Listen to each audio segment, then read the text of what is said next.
Deborah Rogers began her financial career in London, England, working in investment banking. She worked as a financial consultant for many Wall Street firms, including Merrill, Lynch, and Barney. She served on the advisory committee of the Federal Reserve Bank of Dallas. And in 2003, Deborah Rogers became an entrepreneur with the founding of Deborah's Farmstead, an artisanal cheese-making operation, and quickly established this company as one of the premier artisanal dairies and cheesemakers in the United States, with her cheeses having won several major national awards. In 2011, Deborah was appointed by the Texas Commission on Environmental Quality to a task force reviewing the placement of air monitors in the Barnett Shale region in light of air quality concerns brought about by the national natural gas operations in North Texas. Deborah Rogers is also the founder of Energy Policy Forum, a consultancy and educational forum dedicated to policy and financial issues regarding shale gas and renewable energy. Thank you very much for having me. I've really enjoyed being in this province all this week. It's absolutely beautiful. So, okay, I'd like to begin tonight with a timeline here. I wanted to go through a quick timeline of what we have been seeing in the financial markets since the middle of June, or since June, the middle of 2011. So first of all, the New York Times broke a story on the financial anomalies of shale gas. In July, August, a few weeks later, the Securities and Exchange Commission, which is our regulatory body for the stock exchange in the United States, and the New York State Attorney General began investigations of shale gas companies. In August, the U.S. Geological Survey, which is part of the Department of Energy, came out with a report that slashed estimates for shale gas in the Marcellus by 80%. In January, mainstream financial media began referring to shale financials as bubblenomics. I truly wish I had coined that phrase, but I can't take credit for it. In January also, natural gas prices dropped to near 10-year lows. In March, Rolling Stone broke a story on the Chesapeake Energy land grab. This was not peculiar, or has not certainly been peculiar to Chesapeake Energy, but they were the most aggressive at it. In April, Reuters broke a story on $1.5 billion in unaccounted loans at Chesapeake. In June of 2012, the NGL, which stands for natural gas liquids, you have wet gas and dry gas, and wet gas produces things like ethane and propane along with the methane, and that NGL market tanked due to overproduction. Then we moved on to July of 2012, and ITG Investment Research, which is a company, it's a spin-off of Jefferies, which is a large investment bank, and they are oftentimes commissioned by large institutional financial investors to look into things, and they were commissioned in this case to look at Chesapeake's assets, and they came out and said, and this is a quote, "A significant portion of Chesapeake assets have no positive value."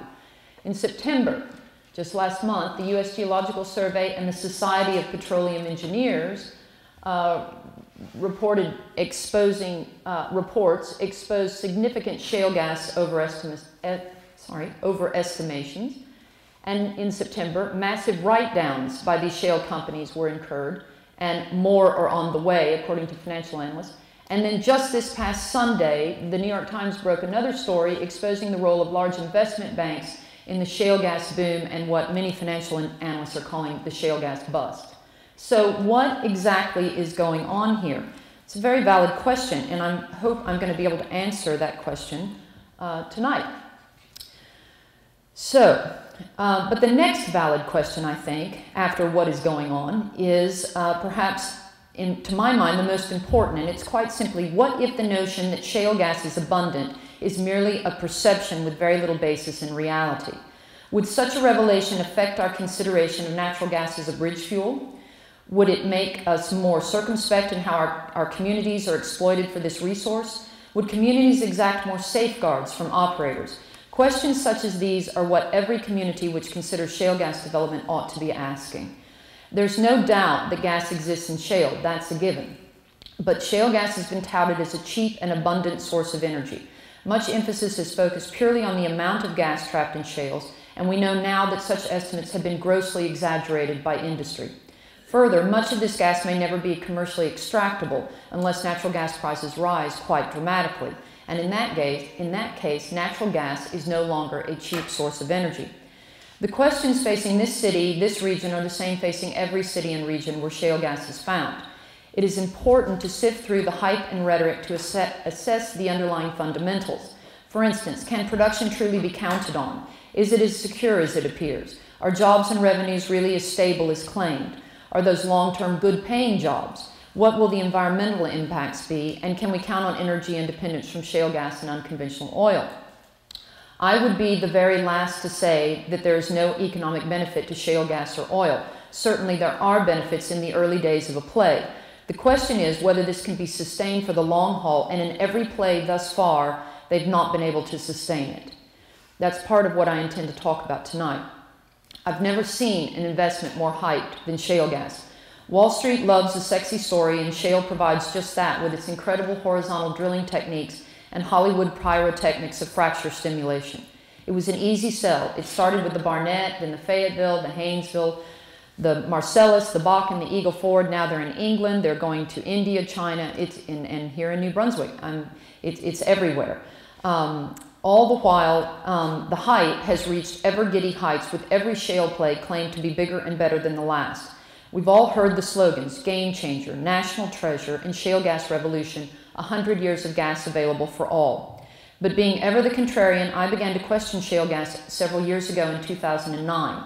After years in the financial markets in Europe and the US, the one thing that I've definitely learned is that when an investment is hyped to this extent, you best beware.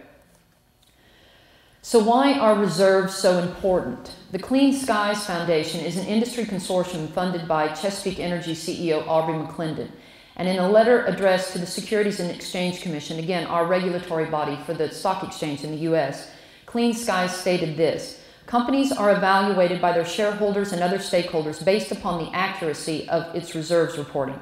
In particular, they said, reserves reporting directly impact the amount of capital a company can raise in the marketplace. This is absolutely true. This letter was part of the public comments to SEC regarding the proposed changes in rules for oil and gas, which eventually went into effect in 2009. I'm going to talk a bit more about that shortly. Under the new rules, companies have been given much greater leeway in reserve reporting, even to the extent that they are no longer required by SEC to have their reserves independently verified by a third party. This is obviously problematic. Clearly, the operators have a monetary interest to claim very high reserves based on the statement above. It gives them immediate access to the capital markets. In other words, they can claim these reserves, they don't have to be independently verified, and they can instantly go out and borrow more monies on them.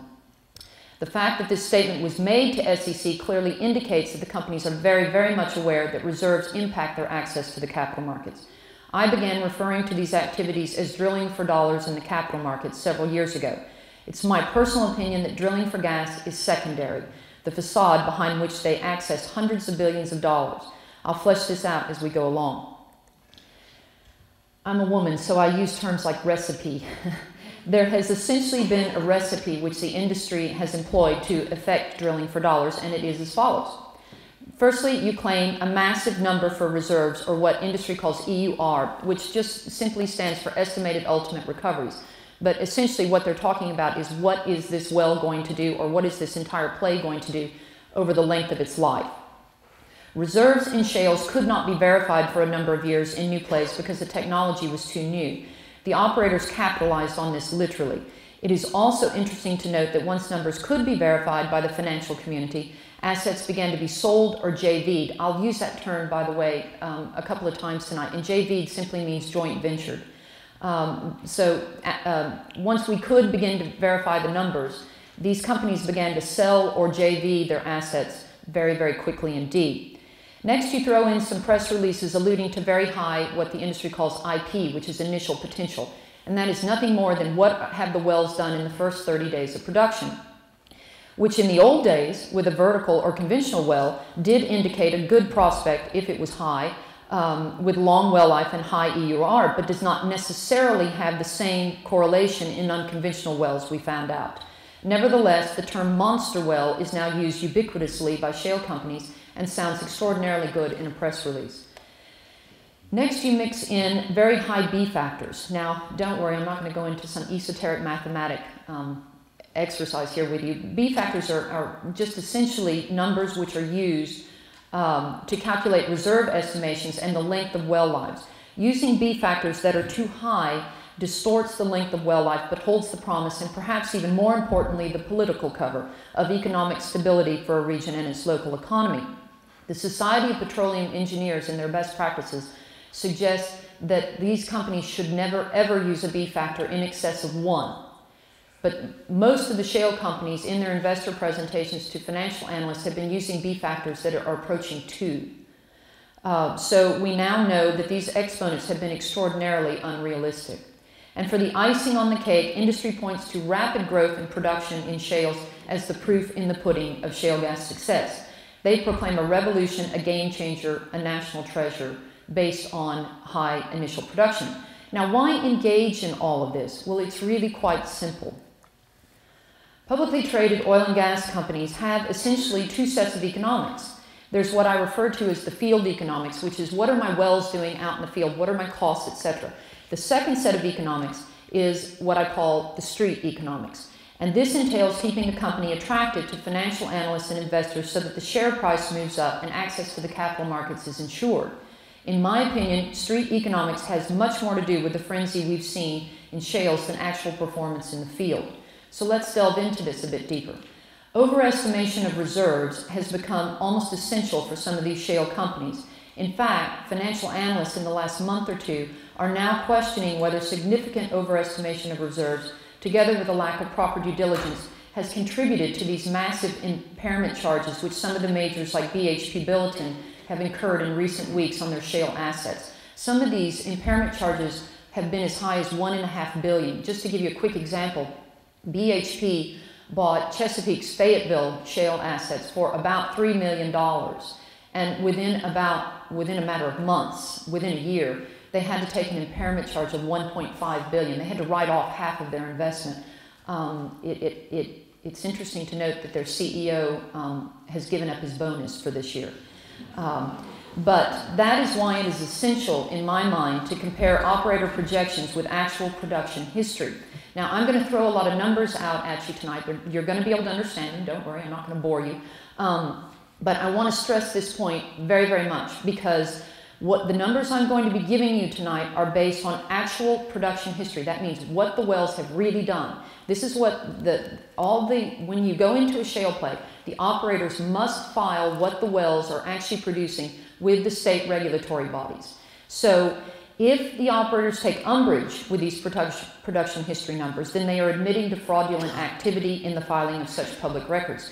So in other words, there's little to no wiggle room in these numbers. The USGS, part of the Department of Energy U.S. Geological Survey, recently in the last month released, or 5 weeks, released EURs, or reserve estimates, for all shale plays in the U.S., and the numbers were damning. Again, they are based on actual production history filed with various state regulatory bodies, not industry projections. Operators, we now know, have been claiming reserves that appear to be at least 100% greater than actual production data would suggest, and at times ranging as much as 350 to 400% higher. Further, the same exercise appears to be happening in shale oil as well. So, for instance, in the Marcellus, operators claim average EURs per well of 4.2 to 5.7 BCF, which just means billion cubic feet. But the USGS, based on what the wells have actually done, say the numbers are actually 1.1. Operators have been claiming average EURs of 3.0 in the Barnett. USGS, 1. Fayetteville, 2.4 to 2.6. USGS, 1. Haynesville, operators claim 5 to 7.5. USGS, 2.6. Eagle Ford, operators claim EURs of 8.5. The Society of Petroleum Engineers, 2.0. So as you can see, there's been significant overestimation of reserves. I thought since SWN, which is part of Southwestern Energy, I thought I would give you some more information on their Fayetteville assets. For instance, Southwestern Energy and Chesapeake Energy claim average EURs in the Fayetteville Shale, which is in Arkansas, of 2.4 to 2.6. Southwestern is actually the 2.4 number, Chesapeake is the 2.6. But the Powers Energy Investor had this to say, and Powers Energy Investor is an industry publication.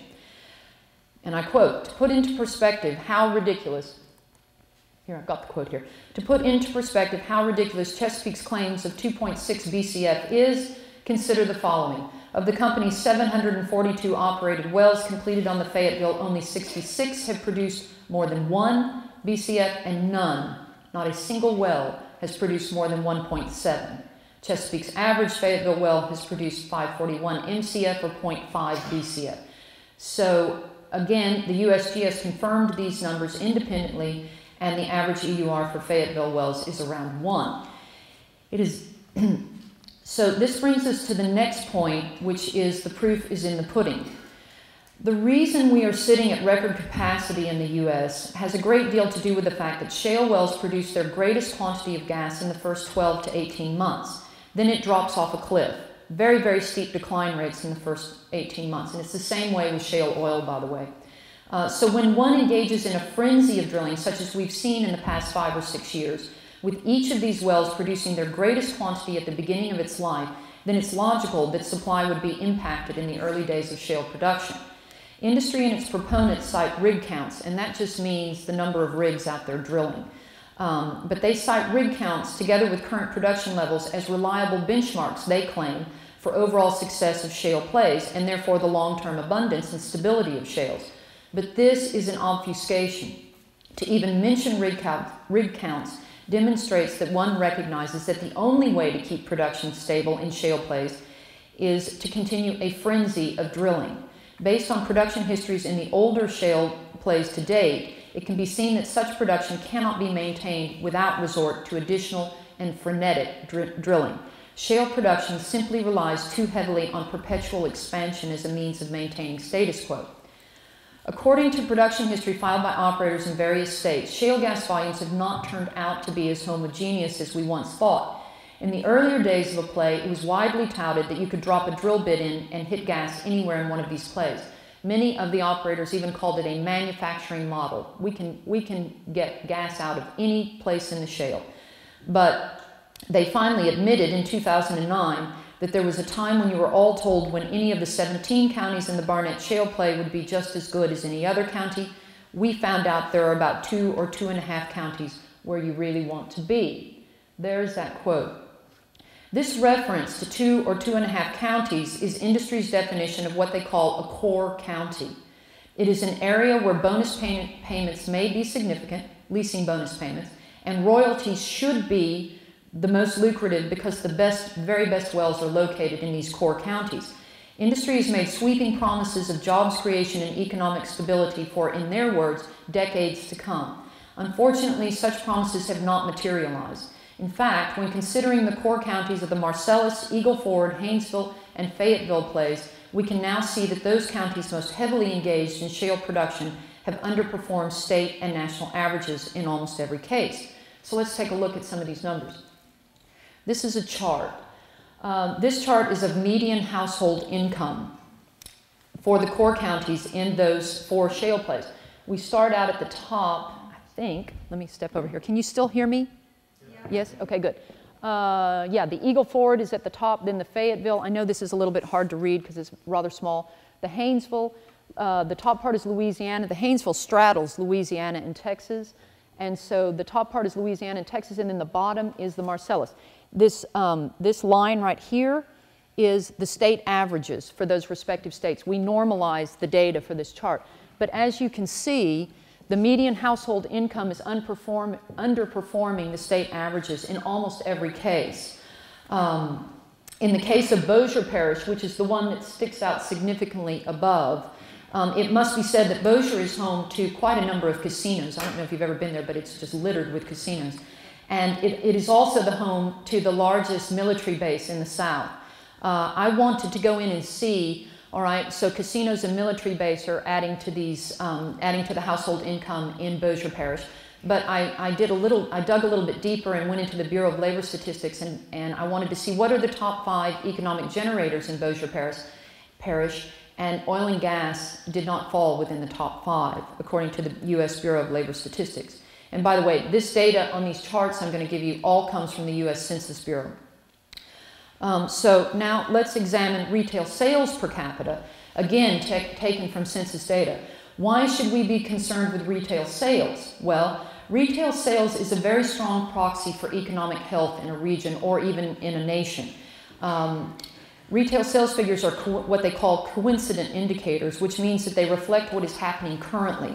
Industry promises robust economic activity for a region, and they also promise that they will bring a lot of, or generate a lot of business for local businesses. And so I wanted to go in and see, well, let's take a look at what retail sales have done in these counties. How much disposable income do people have, and how much economic activity is being done with various businesses? Again, the dark line is the state averages. And again, you see, most of these core counties where the very best wells are underperforming their state averages. So another aspect which industry heavily promotes is jobs creation. From a macro level, jobs creation has not been the game changer that they promised. According to the U.S. Bureau of Labor Statistics, which is part of, I think it's part of the Department of, I'm not sure what it's part, anyway, U.S. Bureau of Labor Statistics. The low point of direct industry employment in the oil and gas extraction sector, which includes all workers, by the way, in oil and gas, onshore and offshore in the U.S., not just shale extraction workers. The low point during this so-called game-changing revolution was in 2003 with approximately 118,000 jobs. Between 2003 and 2011, job growth in the sector amounted to 56%. It did grow to about 186,000 by year-end 2011. But to put it in perspective, this merely constitutes a net gain of 67,900 jobs over nearly a decade. That is 1/20th of 1% of the overall U.S. labor market.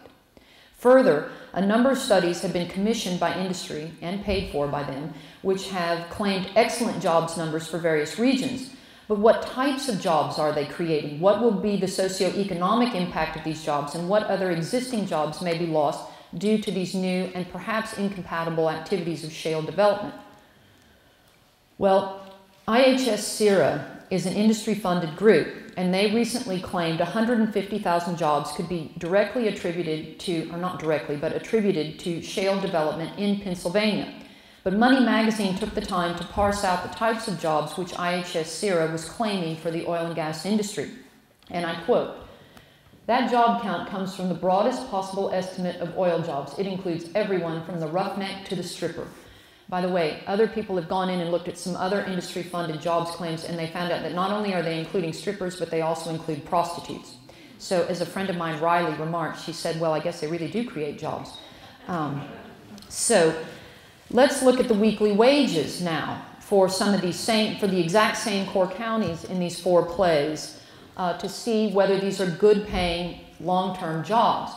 As you can see, again, now this is based on the national weekly wage, because the Census Bureau, I couldn't find any data for state averages. They just did it for the national average.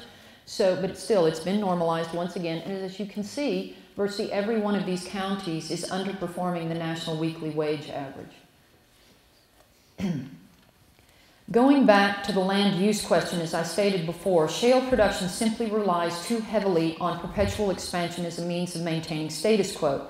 It seems to me that the larger and more important question is whether each play can sustain production levels without this need for this frenzied and continuous and prolific drilling activity, and the answer to that has been unequivocally no. The Barnett Shale, where I live, is the oldest and most mature shale play in the U.S., and it was surpassed in production by the Haynesville about 1.5 years ago now. It is interesting to note that at the time of the Barnett's demise, there were more than 15,000 producing wells in the Barnett, as opposed to only 1,500 in the Haynesville. So 10 times the number of producing wells in the Barnett could not keep production levels above or even equivalent to the newer play, which was the Haynesville. Why? Because it's actually very simple. The decline curves are so steep in these wells. So in other words, the older wells decline so quickly, it's a balancing act. The older wells are declining so quickly that as you bring new wells online, they haven't been able to replace the gas that's being lost in the older wells. This is what many of us refer to as the drilling treadmill. You have to just keep drilling and drilling and drilling, and you have to drill faster and faster and faster, and you just can't ever get off of this thing. You have to, and this is just all in an attempt to maintain a plateau in production, and they have not been able to maintain a plateau.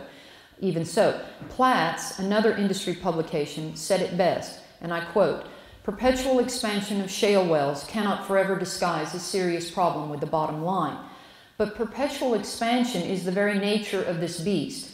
Further, it calls into serious question the long-term stability of shales to provide energy consistently. For a bridge fuel to work, it must provide energy stability and at a cost-effective price. If production is erratic or cannot be maintained without more and more land usage and constant need for drilling, then such a bridge fuel will not truly meet the needs of a transitioning economy. I wish it would, but it won't. The simple fact remains that at some point one simply runs out of places to drill." Now I'm going to show you here an example, a visual example of what the drilling treadmill looks like for a region. This is where I live. I live right about there. Every one of these red dots is not a well, it's a pad site with 6 to 20 wells on it. Shale production is extraordinarily land consumptive, and it has to be that way because of the way they fracture stimulate. In the old days, I'm going to give you a very simplistic example. In the old days, you hopefully did your geology, you identified a large sea or pool or whatever you want to call it of gas below the surface, you dropped your drill bit in, and you extracted the hydrocarbon. With shales, you go in, and this is what they refer to, just for any of you who might not know this, this is what they call unconventional drilling. They go in vertically, and then when they hit the shale formation, they go out horizontally, and they go out typically like spokes of a wheel. And then they send explosives down, which look like little mini bombs. They're about this big. And they send them down, and they perforate the pipe, explode the rock, and that releases the gas. Okay? So it's extraordinarily land consumptive. You have to drill these wells very close together. So where I live, these pad sites are roughly every half mile, north, south, east, and west. And that's what's coming to New Brunswick, this. Pad sites with multiple wells, anywhere from 6, now they're up to, I think, 24 wells per pad site in some places. But roughly 6 to 20 wells per pad site. Each one of these red dots is a pad site, not a well. So, it sounds so much louder now. I wanted to go on and show you, now take a look at this. You can see, okay, this next figure. See that blue area? Oh, you know what? I'm not sure I can go backwards. No, I can't. I'm so sorry. Well, that's essentially the red carpet of wells I just showed you, okay? So the blue is the red carpet of wells. Every place you see red on this particular visual in the Barnett is a well that actually made money. So not only have they used up all this area in the blue, but they haven't even made money. So, and many of these wells have already been abandoned. So that begs the question, because there's no reclamation plan in place, what kind of revenues is this land going to generate? What kind of taxes can this land generate going forward? You can't build on it, you can't do anything with it. So I think that's a very damning visual, frankly. And this, by the way, this data was taken straight from the Texas Railroad Commission. This is based on actual well production. So now I'm going to show you, I think, yes, I am, good. Now I'm going to show you what this looks like, this drilling treadmill looks like monetarily. And again, I decided to use the example of my hometown, the city of Fort Worth, Texas, as an example of this drilling treadmill. In 2008, the city received approximately $50 million in gas revenues. This dropped precipitously in 2009 to about $19 million, and in 2010 began to trend back up and closed the year at approximately $38 million. Now, on the surface of things, it would seem that things were simply recovering from the economic downturn and returning to normal, and that is the story that the industry gave us. However, you can't look at numbers like that in isolation. You must look at what was the number of producing wells that were added during 2008 and 2010. And between this time, 2008 2010, the number of producing wells within the city proper more than quadrupled. So even though there were now 4 times more wells, these new wells could only keep revenues at 2/3 of the level seen in 2008 with 4 times less wells, again, because of this steep decline of older wells. And at some point, they hit a tipping point and they can't drill enough to keep the revenues back up. They just have to keep adding wells. So, and by the way, I want to say this as well, because somebody will probably ask this in the question if I don't address this head on. Gas prices did decline after the economic downturn, about 50%, while this well proliferation, but the well proliferation was in excess of 300% during this time. So as you can see, falling gas prices do not completely account for this significant decline in revenues. And by the way, the revenues have continued to decline in 2011. We're now off another 15 or 20% in 2011. I have not gotten the numbers back from the city yet on how many additional wells have been added in 2011. So I couldn't give you those numbers yet. So that's what it looks like monetarily. Now, I'm going to very briefly touch on the health impacts and the environmental degradation. Just very, very quickly go through it. That's not my area of expertise. There are plenty of other people who know far more than I and can speak to this far better than I. But I did think that anybody, any community that's looking at shale gas extraction needs to be aware of the latest information that's come out on health impacts, just for you to be able to make an educated decision about your own community. So, very briefly, gas drilling, we found out, according to the TCEQ, which is our State Environmental Regulatory Commission, they quietly submitted a report to EPA last December, and they admitted that gas drilling is now contributing 42% more volatile organic compounds, including benzene, which is a known human carcinogen, than all the cars and trucks in the Dallas-Fort Worth region combined. We also have childhood asthma rates now in Tarrant County, where I live, that are 25%. That's 2.5 times the national average. And if you map this, you can see a growth in childhood asthma that directly correlates to the growth in drilling in the region. Benzene and other volatile organic compounds were detected near gas drilling sites, most harm within half a mile. That was from the University of Colorado School of Public Health this year. As I just showed you on that other slide, all of us in a mature shale play end up living within half a mile of a gas drilling pad site, pretty much. Significant fugitive emissions detected, twice the inventory given by industry. This was by the National Oceanic and Atmospheric Administration. I always do that, administration. And the University of Colorado Boulder. Again, that study came out this year. And this one, I think, is very interesting. It came out just a few weeks ago. And they now are saying that gas drilling is contributing significantly to ozone formation. Now, why do I think that's interesting? Well, I think it's interesting because of the ozone. But primarily, I found this study interesting because the Houston Advanced Research Center is funded by, and he serves on the board, George Mitchell, who is the father of fracking. He invented the technique. And he is funding this sort of research now. I find that very interesting indeed. Environmental degradation. The U.S. Geological Survey recently came out with another study. This looked at the environmental impacts to Washington and Bradford counties in the Marcellus Shale in Pennsylvania. And these are quotes. The overall landscape effects of natural gas drilling have been substantial. This type of long-term habitat conversion has greater impact than logging or agriculture. And lastly, the European Union last month came out with a report, and I quote, "The evidence suggests that it may not be possible to fully restore sites." And that goes back to the point that I made earlier about the land use. If you can't fully restore these sites, you can't use that land for anything else. And by the way, one quick thing, in fact, I think I go into that. I'll get there just a second, sorry. My computer always goes down because I get talking too much. So, forgive me here.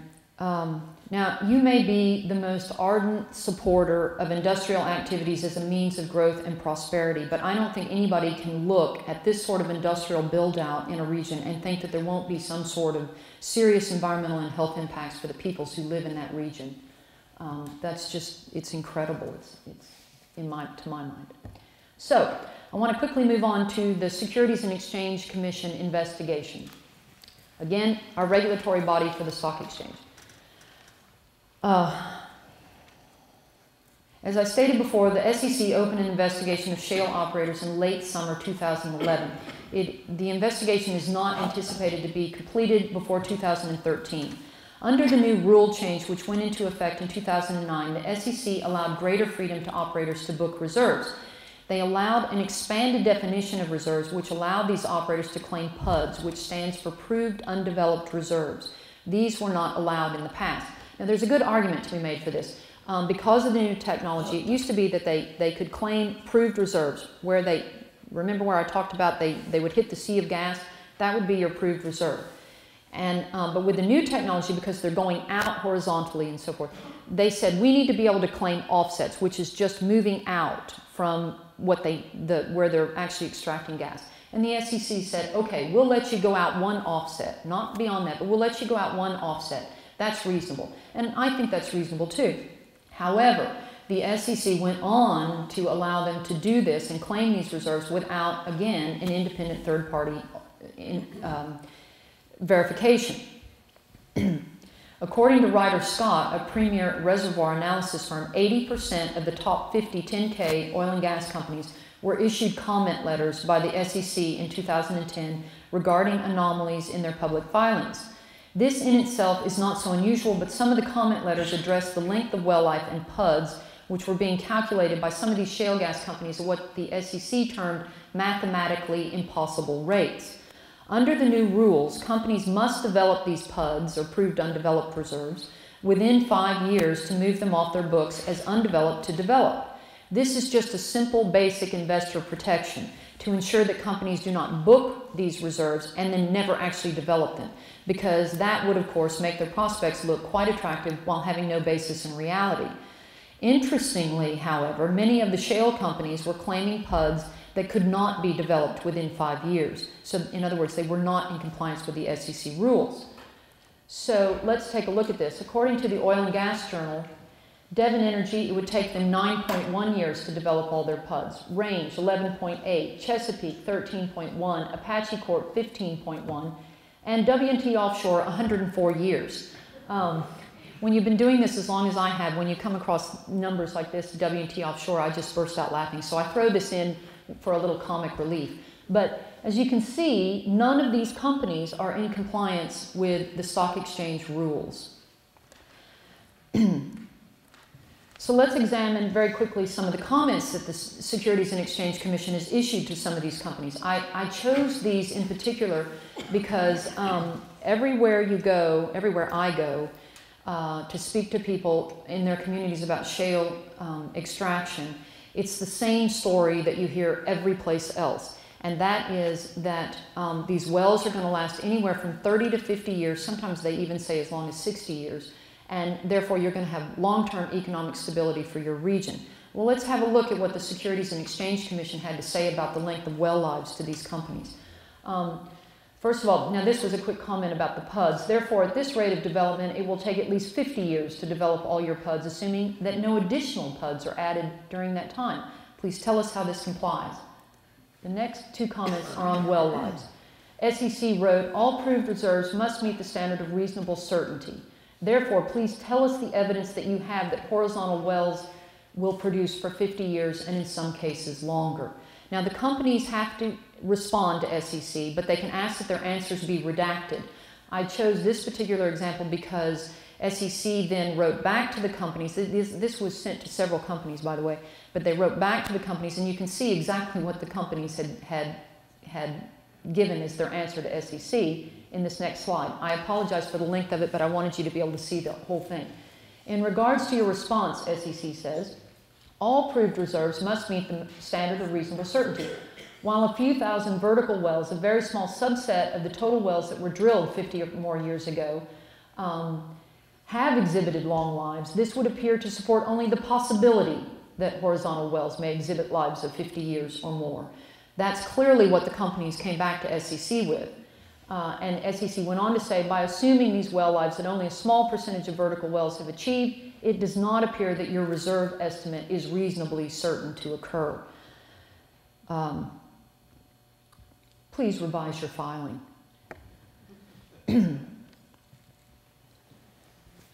Excuse me.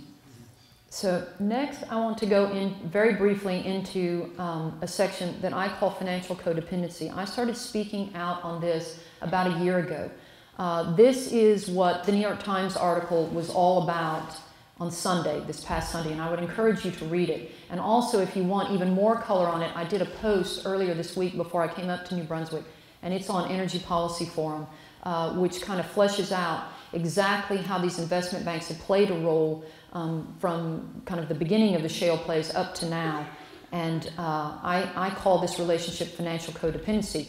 Dysfunctional, yes, but very, very profitable indeed. I'm of the opinion that this frenzy in shale gas would have been exposed long ago and would have unraveled long ago had it not been for the massive fees that large Wall Street investment banks could potentially envision in the M&A sector, which is the mergers and acquisitions sector, and in trading for their own accounts. The mergers and acquisitions market for shale assets has absolutely exploded in the last 2 years. In 2011 alone, shale deals totaled $46.5 billion. That equates to massive fees for these banks.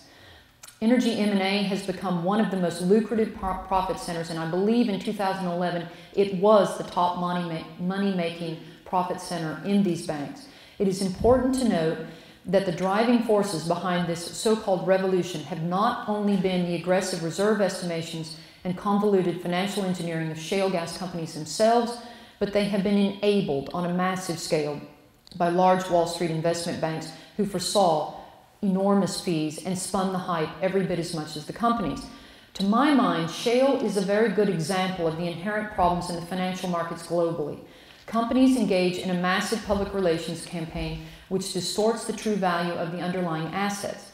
Wall Street investment banks have become predatory, unfortunately, in their business models, and they no longer care whether they make money off a client on the way up or on the way down. They make money both ways. To further complicate this picture, the financial markets have become an elitist game of a few select players who are oftentimes privy to information not available to the average investor. Although we don't have a great deal of time tonight to delve into this fully, I wanted to provide a couple of quick quotes to illustrate my position. The first is from Aubrey McClendon, CEO of Chesapeake Energy. He was speaking with financial analysts. I took this directly from an analyst call transcript. As you can see, drilling for gas is secondary in his mind, although at the same time, he was widely using rhetoric about energy independence for the U.S. in general speeches to the average Joe investor, but not to the financial analyst.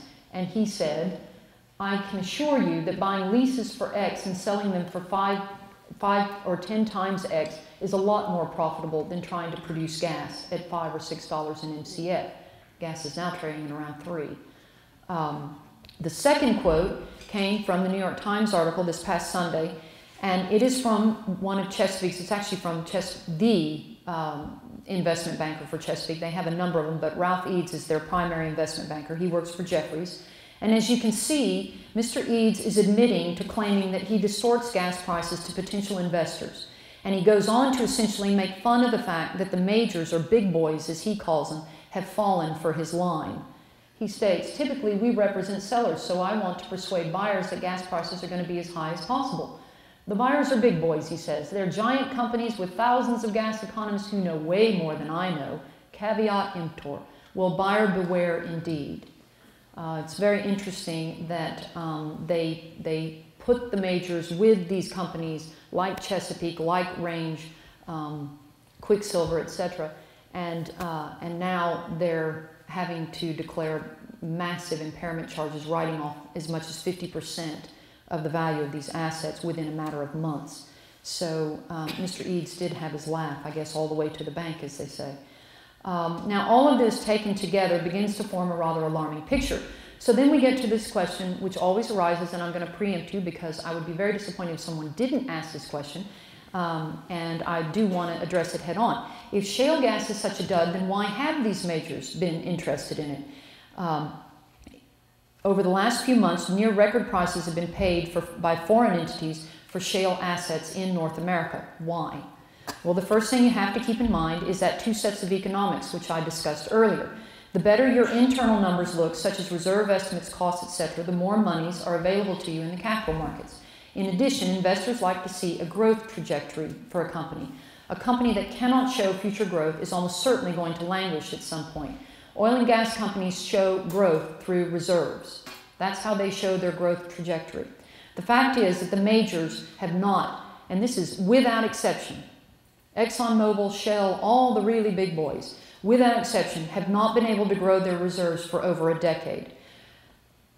If a company cannot show growth in future prospects, then its share price will indeed languish. Because of the new SEC rule, the majors can now claim reserves that have not been necessarily independently verified, and it can appear that the majors are once again growth stocks. But there's another aspect to this which to my mind is much more important and much more attractive to the majors, and that is the price of crude in the international markets. Something interesting has been going on for quite some time. We've heard industry loudly extolling the Pickens plan, for instance, in the U.S., which is nothing more than a roadmap for us to use more natural gas domestically by converting power plants and truck fleets, etc., to run on natural gas. It's a great populist argument, and it plays very well in the current U.S. political environment. But amid all this fanfare and media blitz, something else was going on very quietly behind the scenes, and I understand now it's also been going very quietly behind the scenes here. And that is that these companies went very quietly, without any populist rhetoric, and approached the Department of Energy in the U.S. and said, we want you to flip our existing import LNG terminals, which just stands for liquefied natural gas. You know that because you have one here. Liquefied natural gas, and we want you to make them export terminals. And just to let you know how long they've been planning this, how long back they've been planning this, I found references to this in analyst call transcripts going back to late 2007, early 2008. So why? Why would they want to do this? Well, again, it's really quite simple, and it makes perfect business sense. The price of natural gas in Asia is tied to the price of crude oil. They do not pay the low domestic price that we, especially we in the U.S., are used to. In fact, while gas trades in the U.S. currently around $3, it is trading at roughly, for the same amount of gas, $16 per MCF in China right now as we speak. So operators can essentially extract, pipe, refine, and ship to Asia for about $9 when it's all said and done, and get paid $16. That is more than double what the domestic market pays, and a very profitable spread indeed. Now, if you're in the business, if you're an oil and gas company, you are in the business to extract hydrocarbons and get them to the client that will pay you the most money. That's going to be Asia going forward. So what impact, however, might this have on you and I as a consumer? Well, let's say that the operators convince our respective governments to engage in a massive conversion of power plants, truck fleets, etc., and we are now more dependent upon natural gas. In the meantime, exports of natural gas begin to Asian and European countries to grow their economies. If you're an operator, you're being paid quite handsomely for your North American gas. But due to the increased pricing pressures which will inevitably arise due to the international markets, the domestic price will rise. And so now the circle closes. Prices rise to meet international demand, and the consumer finds him or herself in a much more dependent upon natural gas. This is, in effect, what I term a classic consumer squeeze, and we've fallen for it before. We fell for it with crude oil. So they're essentially just trying to play the same game over again with natural gas. But perhaps I should let one of the industry executives explain what will happen when natural gas prices go through the roof, as he claimed it. He inadvertently stated the consequences of high natural gas prices at the Marcellus Shale conference in Pennsylvania last year. He was referencing what would happen if operators were not given a completely free rein to drill in the U.S. Oddly enough, prices are already at 10-year lows, and because of excessive drilling, so further drilling would obviously just drive prices still. One can certainly question his lack of the basic understanding of the laws of supply and demand. Nevertheless, he gave a very concise and reasonable exposition on what would happen if the price of natural gas, as he put it again, went through the roof. He stated, 70% of homes on natural gas heat in North America will be cold. 35% of homes and businesses and factories that use electricity from natural gas will be dark, and crops that require natural gas fertilizer will not be grown. Yes, but he and his colleagues will be very, very rich indeed. I will conclude tonight with a comment that I truly wish I could take credit for. because it's just brilliant, I think, but I can't. It belongs to Warren Buffett. He made this comment after the economic meltdown in 2008, but I find it very, very apropos now with regard to shale gas companies and the current revelations about their business model. And the comment is this: when the tide goes out, that's when you get to see who's been swimming naked all along. Thank you.